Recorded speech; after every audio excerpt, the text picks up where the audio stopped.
In yesterday's lesson, we talked about how Jesus fed more than 5,000 people from 5 loaves of bread and 2 fishes. After that, he kind of got tired and he said he's going to go to the mountain and pray.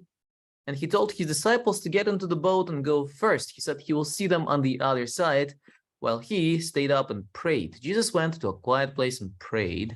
He always did that, always. Even after a full day of work, after feeding 5,000 people and, teaching them, he always found time, no matter how tired he was, he always found time to pray. And now the disciples are without Jesus in a boat. The wind was against the disciples. They had only gone about 3 miles, so it's windy, it's kind of stormy, the stormy seas, even though it's a lake. It wasn't a sea, it was a lake. But still, the waves were very big. And suddenly they see something. They see a strange figure walking on water. And they're like, come on, man. Row, row, row, row the boat. What's that? Says one of them. What is it? What do they see? Well, they see something that makes them scream like little girls. There's something out there, says one of the disciples. Who cares? We're only in the middle of the lake, probably some bird or something. Row. It's not a boat. Look, Peter. What is it? I don't know. It's a ghost. They think it's a ghost walking on the waves. But it isn't. They're like, I've never seen anything like it. Whatever it is, it's getting closer. It's moving faster than us. It's coming to us. And it's none other than Jesus. And Jesus says, it's just me. Calm down, disciples. Don't be afraid. And Peter is like, Jesus? It's Jesus. Lord, he says, if it's you, tell me to come out with you to walk on stormy seas. He probably said it first because it was the first thought that came to his head. And that's what Peter is famous for. He always speaks first and thinks later, like some of you, right? And he's like, I want to walk together with you. And Jesus says, come, Peter. And Peter's like, oh, shoot. Do I really have to walk? And he gets out and kind of starts walking. But the storm, by the way, storm is still raging. Jesus didn't stop the storm. It's still stormy. The waves are still big. And Peter, well, he looks at Jesus and starts walking towards Jesus. At first he walks. By the way, Peter is the only human being who is known to walk on water. Jesus was fully God and fully man, but Peter was just man. He wasn't God like Jesus. So he was the only human being who actually walked on water. And so he looks at Jesus and walks. But then he starts to look around. He looks at the wind. He looks at the waves. He gets scared and bloop, he starts to drown. Oh no, Jesus, help, he says. And of course, Jesus is right there. He grabs his arms, puts him on his shoulders. No, he doesn't. He just picks him up. Peter, he says, such little faith, Peter. Why did you doubt? Well, Jesus, look around. There are waves and there's the wind. Why didn't you, calm the storm like you did a few lessons ago? Why did you make me walk on the stormy seas? Why, Jesus? And then Jesus tells them, every day, oh no, disciples say, every day he shows us that truly he is the Son of God. And when Jesus came into the boat, the wind died down. Why didn't Jesus make the wind die down before they got into the boat? I mean, all this time they were talking, Jesus and Peter were talking while the waves and the wind were blowing hard and raging, right? They probably had to shout with all the noise all around them. It's like, Jesus and Peter, such little faith. He had to shout so Peter could hear him over the noise of the wind and the waves. Why didn't he calm the storm while they were there talking? Why did he calm it after getting into the boat? That's a question. We'll talk about it later. Let's read first. Peter, come, Peter. I have a few hands raised. Hitash, is it you or Atara? Atara, sir. Atara always volunteers to read. Okay, we'll have Atara read the first part and Rayendra the second part. Okay, let's do it. Come, Peter. After Jesus had fed the crowd, he told the disciples to get into the boat and go to the other side of the lake. Meanwhile, Jesus went up the hill to pray. When evening came, Jesus was alone. By this time, his disciples were far out on the lake, and a strong wind was tossing their boat around on the waves. Very early the following morning, while it was still dark, Jesus walked out to them on top of the water. When the disciples saw someone walking towards them, they were very scared. But Jesus called out, "Don't worry, it's me." Peter called back, "If it is really you, Lord, tell me to walk to you on the water." "Come," Jesus replied. So Peter got out of the boat and walked to Jesus on the water. But when Peter looked around and saw the wind and waves, he was afraid and started to sink. At once Jesus reached out his hand and caught Peter. "You of little faith," Jesus said, "why did you doubt?" Then they got into the boat and the storm died down. Why did Jesus let Peter sink? Why? Why did Jesus let Peter sink? That's a good question. And Rayendra will read us this part. Why did Jesus let Peter sink? Peter wanted to step out of the boat and walk to Jesus. This showed his courage. Peter asked Jesus about getting out of the boat. This showed his wisdom. Peter hopped over the side of the boat and walked out to Jesus. This showed his obedience. Jesus is the one who created the laws of nature, and he changed those laws whenever he wants.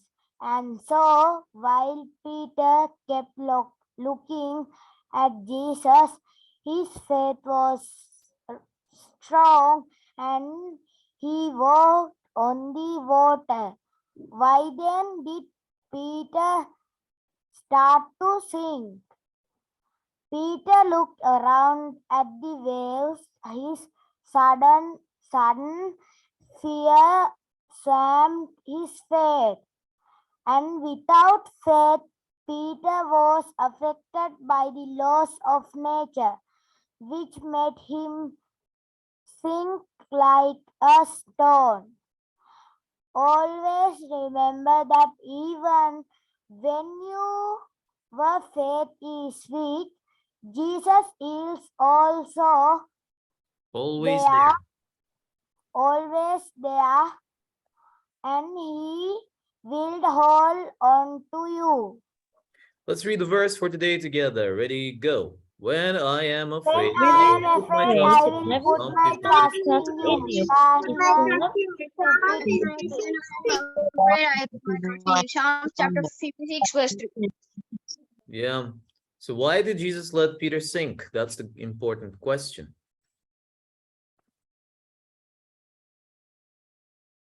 Storms, they are symbolic of problems, difficulties, struggles that we have in our lives. That's what storm represents, those waves.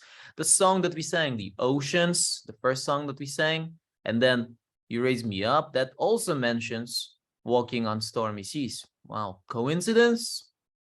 I don't think so. I think God planned us to sing about those songs today. Anyway, waves, storms, they represent difficulties. Why do we need difficulties in our lives? Well, difficulties, we talked about that. Storms, they come. There is nothing we can do about them. They will come. Without storms, well, you know the story about trees that have deep roots. Doesn't matter how strong the wind is, if they have deep roots, they will not fall. But those who do not experience much wind, they don't have deep roots. And so when a small storm comes, they fall and they die. Storms or strong winds, they make trees adapt to the environment, to the windy weather, and make their roots go down. That's for the trees. In the same way, storms make us stronger. Storms, they purify, they make us become more like Jesus.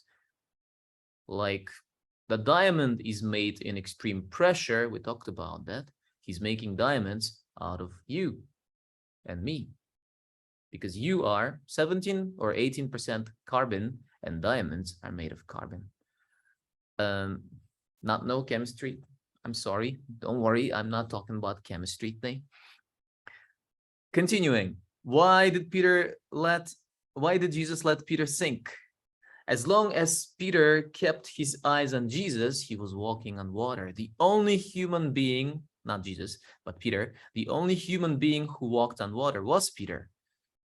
Yeah, he walked on water. See the water behind me? He walked on it. Try walking on water next time we have the fun day in a swimming pool. I don't think we can do that. But Peter, it's easy. We all judge Peter. Oh, Peter, such little faith, we say. Have you tried walking on water? Try walking on water before you judge Peter, okay? Peter actually walked, but then he started to look around. He started to doubt, and we always doubt, and it's okay to doubt. Those who don't doubt are not humans. Are you a human? Then you would doubt. We all doubt. We would all look at the storms and the problems in our lives and too much homework and upcoming exams and checkpoints and whatnot. And we would, worry, and we would start losing hair when you're older. Anyway, and we would keep our eyes off of Jesus. We will take our eyes off of Jesus, and that's when we would start sinking. And it's okay. It's okay to sink a little bit, to get wet a little bit, to refresh ourselves, to understand that we need Jesus. But without Jesus, we would just go all the way down to the bottom of the sea. It's okay to go down a little. It's okay to get wet sometimes. It's okay to go, to lose some hair. It's okay, as long as you get your eyes back on Jesus. And that's when he's there. He's there, ready to hold your arms, to pick you up and take you back to the boat, or to put you on his shoulders. And so you can sing, "You raised me up from the water that I was drowning in." You can sing that because he does it all the time. Whenever we go down and we ask him to help us, he's there.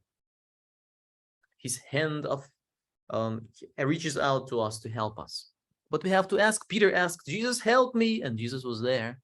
And by the way, the storm was still there. The storm was not over. The difficulty was not over. But Jesus was with Peter all the way till they got to the boat.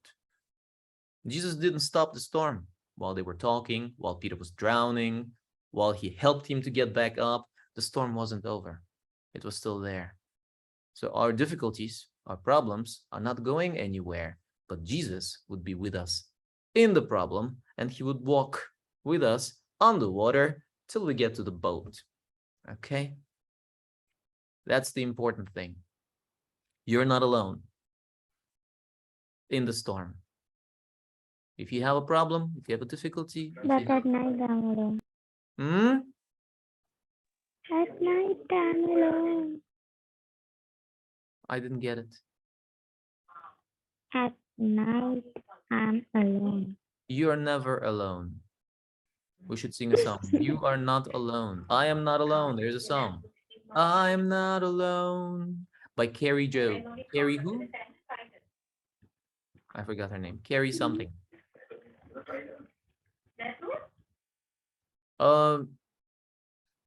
Yes. Would you like to say something?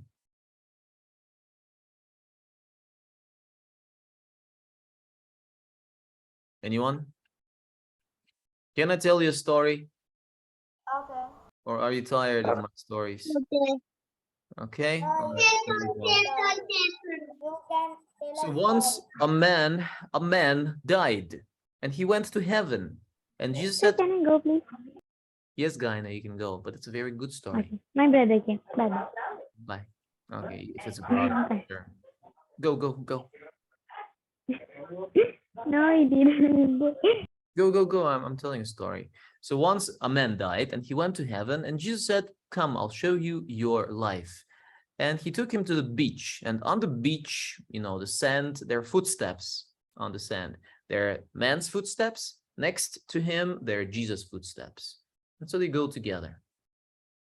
And said, okay, so we walk together for a part of my life that it represents his life.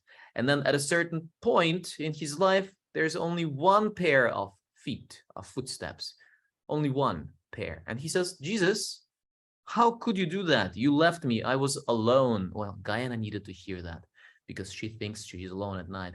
And the man says, how could you do that to me, Jesus? You left me and I was all alone for this part of my life because there's only one pair of footsteps. And Jesus says, no. It was me. These are my footsteps. I was just carrying you on my shoulders. He answered.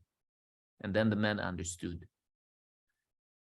Again, that refers to the song, You Raise Me Up, when I am on your shoulders, to walk on stormy seas.